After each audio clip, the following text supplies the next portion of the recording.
Okay, here we have a 1963, registered as a 1963 F100. If you know about these trucks, then you know that 61 to 63 were the years for unibodies. This was not a unibody. This had the butt ugly step side bed on it. So during the build I found this bed that you're looking at and purchased it, and I just like the look a lot better.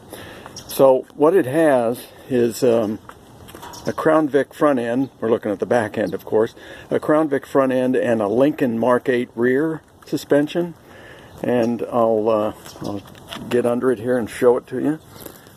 It's four-wheel independent suspension, and it's probably a little dark, but there's the Lincoln rear end. You can see the e-brake is the park brake, e-brake, whatever you want to call it, is all connected, and I'll show you that in the cab in a minute.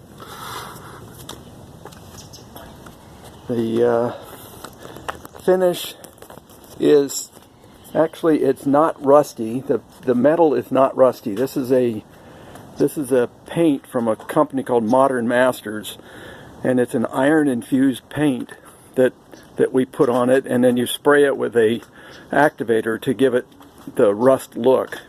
I just like this look. Now, another thing I did to it, I did a lot to it, but you can see that there are no bumper bolts. That's because I welded them in and ground them flush. So it's a smooth bumper in the front. You might be able to see that it's got an aluminum radiator in it. I'll see if I can open the hood without jiggling the camera too much.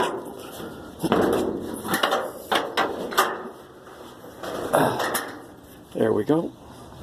So it's a 5-liter EFI motor out of a Mustang, at 89, 90 Mustang, something like that. I did a search on the ECM, which is inside the car. You won't see it, but I'll point out where it is. And it came up as an 89 Mustang. The guy that I bought it from said it was out of a 90. So take your pick. I suspect they're the same. So it's got all the accessory drives stuff on it. It has an AC compressor, but it's not connected. To get AC, you'd have to put the rest of the system in, the condenser, the part in front of the radiator, the evaporator, the part in the car, hoses, receiver dryer, control head. So I upgraded the brakes to a dual master cylinder. Since it's 4-wheel disc brakes, it needed that. And here's the front end. And the wheels are Crown Vic police wheels. I got them off of the car that I took the front end out of. And let's see if you can see much of the front suspension here. Nah, it's pretty dark. So let's get in the cab.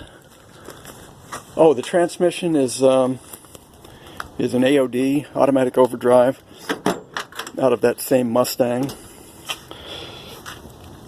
And so here's the interior.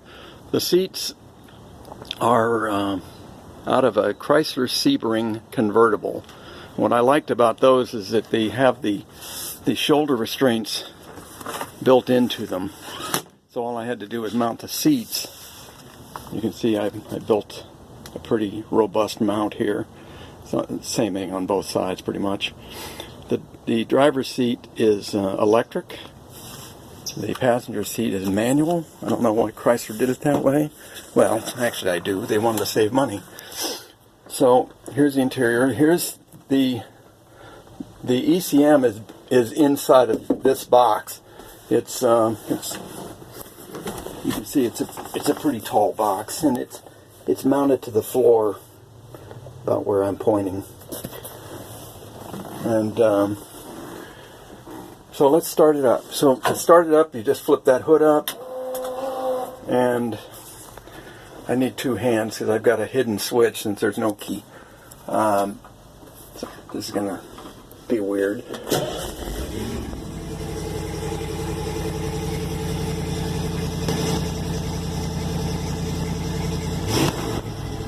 barks.